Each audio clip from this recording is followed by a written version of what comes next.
Hi, and welcome to the Weekly Report. My name is Cinnamon Williams, and I am the animal curator here at the Kansas City Zoo. Right now, we're standing in front of Hellsberg Penguin Plaza, and it's one of the places where you can come and get cooled off here in the hot summers here at the Kansas City Zoo. We have 3 species of penguins in our penguin exhibit: Gentoo penguins, king penguins, and our Humboldt penguins, which are behind me in their warm outdoor exhibit. Gentoo penguins and Humboldts look the most alike, but one lives in cold water and the other one lives in warm water. So king penguins are larger, but they also have yellow markings on their feathers, so they're able to tell them apart from the Gentoos. Since our zoo is open at 8 a.m. in the summer, it's a perfect time to come out to the zoo to check out the animals. It's a little bit cooler for us, for our visitors, and for the animals. They're more active first thing in the morning when they come out on exhibit, and then once it gets hotter throughout the day, just like us, they start moving a little bit slower. So that's why it's more important to come to the zoo at 8 a.m. when we open. Hi, we're standing in front of Stingray Bay, another exhibit here at the Kansas City Zoo that folks can go into. We are able to feed stingrays at 10 a.m. and 1 p.m. So that's something that folks can come do and take a break and stick their hands in some nice cool water. We have 2 species of stingrays here, cownose and southern rays. We also have bamboo sharks on exhibit, so folks can take a look at those as well. Folks are able to come out and purchase fish for $1 at feeding times at 10 a.m. and 1 p.m. and have a chance to feed the stingrays. They are able to see what a stingray feels like, be able to feed them with their mouths and touch their backs.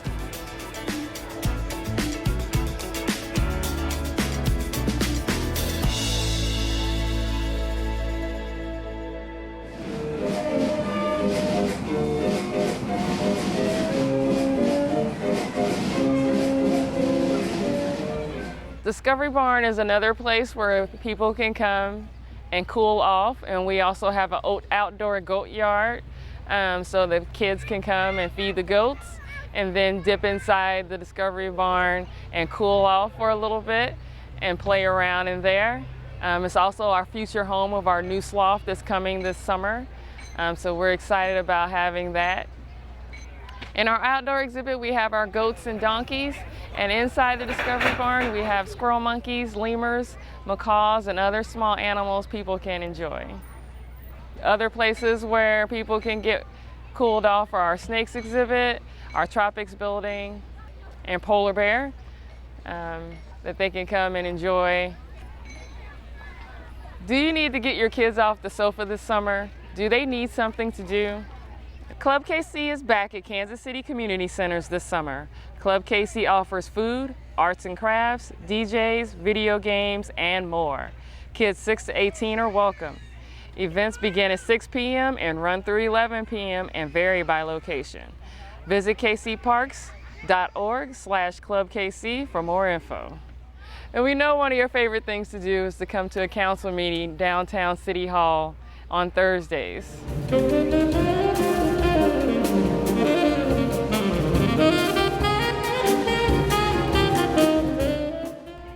But did you know, now through September 5th, the Kansas City Jazz Academy will be performing from 1:30 to 2 p.m. Thursdays at City Hall prior to each council meeting?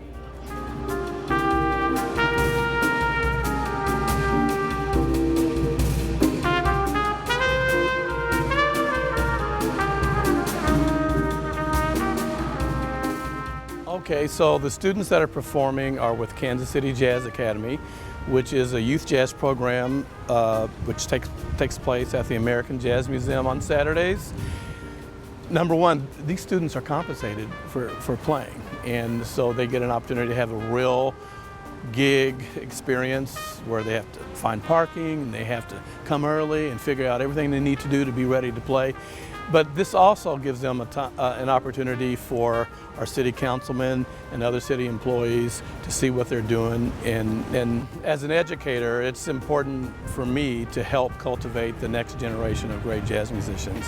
And we want our Kansas City musicians to be on, the forefront of new jazz and the future of jazz.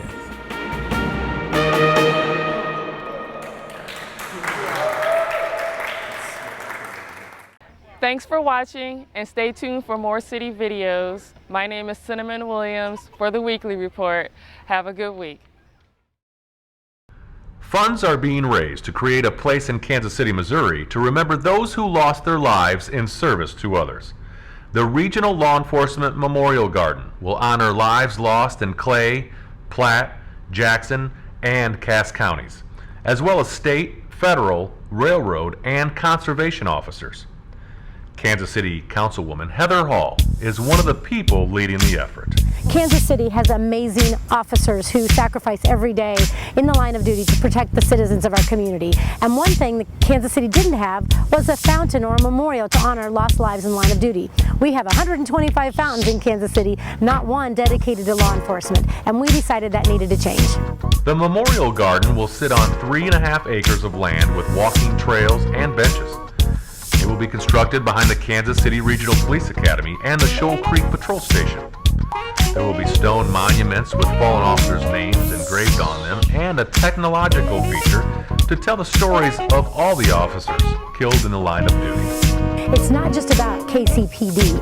Yes, it's sitting behind a Kansas City police station and the regional academy, and it's on city ground of Kansas City, Missouri. But the unique thing about Kansas City, Missouri, and what I've learned since I've been going around and talking to law enforcement agencies, Kansas City's in 4 counties, Clay, Platte, Jackson, and Cass counties. And in that, there are FBI agents, ATF agents, there's Department of Conservation, Railroad Police, Airport Police, every municipality in the 4 counties, Highway Patrol, and state sheriffs, or county sheriffs. There's a lot of folks, and they work so well together that we don't even know if I'm going in one town or out of another town. We all work together. There is currently a statue outside KCPD headquarters honoring the 119 Kansas City police officers who made the ultimate sacrifice, and it will remain there. But this memorial is unique in that it will pay tribute to officers all over the Kansas City metropolitan region.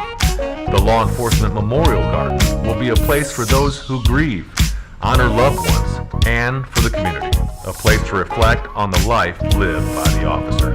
While you're walking in, you'll see all these pavers with names on it, and these names are people who have served in line of duty, not people who've lost their lives, but people who've served that we're honoring and remembering for the things they've done. And as you walk through this path, you'll come into an area where there'll be a big wall, and on this wall you'll see the names of the lost lives. And the really neat thing about it is we have some great technology. We have where you can open your smartphone and you'll be able to pull up the website, which is kcmo.gov, and you'll get to pull up the different names, and it'll say the person's name, and of course it'll give the data about how they lost their life in line of duty, but it'll also talk about how they lived, who they were they a great dad who sang in the church choir, played Little League, or what did they do, how did she spend her time or he spend his time that made them the whole person they are, because while they are a police officer, they're so much more than that, and we want to tell that story. So then you'll continue on past the wall into this garden. You'll walk through this really nice path. There'll be benches and trees that have memorial plaques on them. They'll be very special. And then there's a water feature down at the bottom, which way you'll be able to connect and just reflect and be there. The fundraising campaign is halfway towards its $3 million goal, and you can help. So there's a lot of ways people can help, no matter what you can do. If you can spend $10 on a t-shirt, or you can spend $10,000 on a bench that'll be in here, we want you to be part of it. So you can say, I helped construct this. The city has contributed $600,000 to the project. Private donations will make up the rest.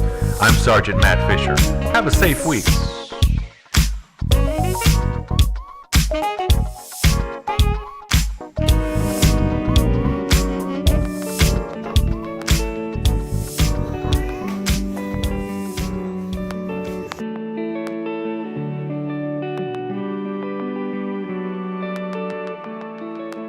Kansas City, like so many urban centers across the nation, has struggled with the reality that some of its citizens don't have the means or opportunity to be as healthy as others. In some cases, a mere block separates these two worlds. Troost Avenue remains a boundary of sorts, dividing east and west, white and black, richer and poorer, healthier and less healthy.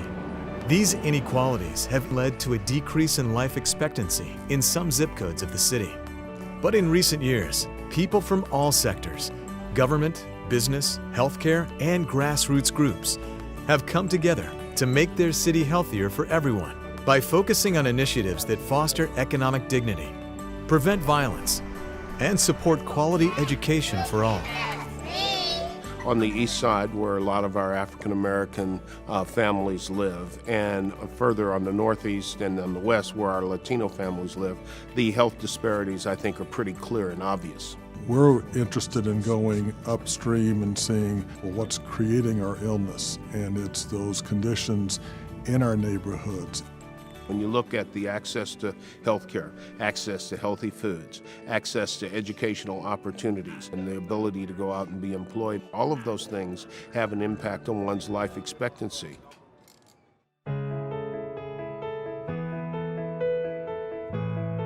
It's always good for the community to be organized, and we have an organization, KCMO, that I think does a very good job of that.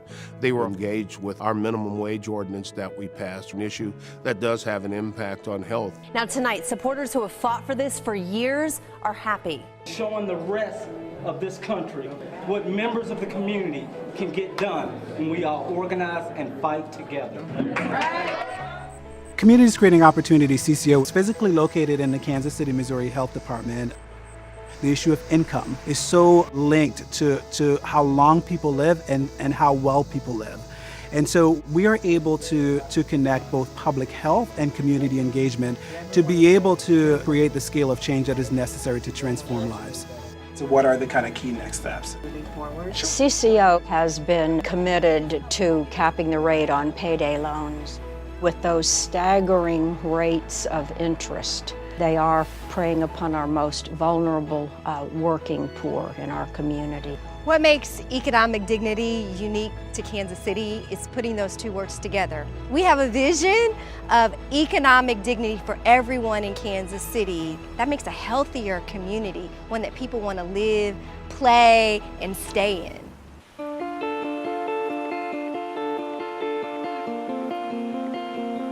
Aim for Peace is part of our trauma team.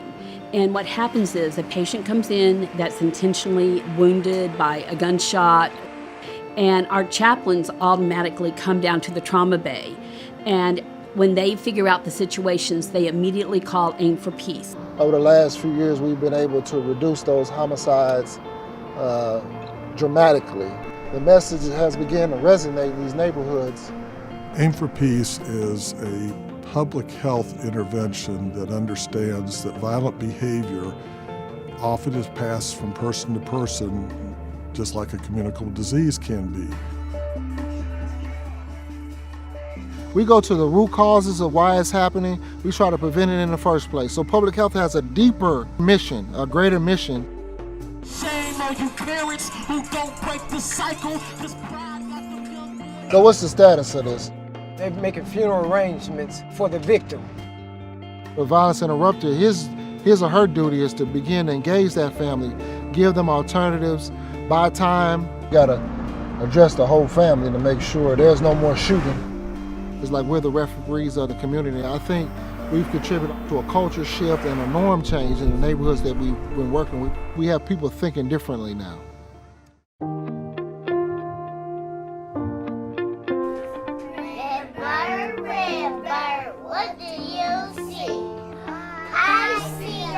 Education is the best way out of poverty. In all those areas where good things are happening in education, black and brown kids are at the bottom of those lists. All those things that are happening that are not good in education, black and brown kids are at the top. We want to reverse that.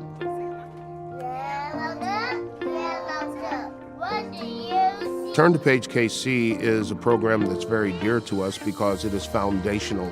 Our goal is to essentially double the percentage of kids that read at grade level by 3rd grade. Kids that cannot read at grade level by 3rd grade are 4 times more likely to drop out before graduating high school than their peers. If kids aren't reading at grade level, they just have a lesser chance of having a long, healthy, productive life. Thank you for letting me read to you. You cannot drive true, meaningful community-wide health change by yourself. You have to do it with a collaborative group, because together, the business community, the civic community, the elected officials, and the general population at large can work to drive health improvement.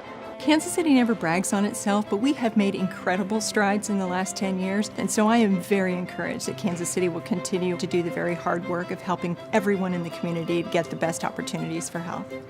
I'm excited about the future of Kansas City. We're creating a place of vitality, of economic justice and healthiness that's unique to the Midwest. We are making the kinds of changes to make our city one that we can be proud of and that others can emulate.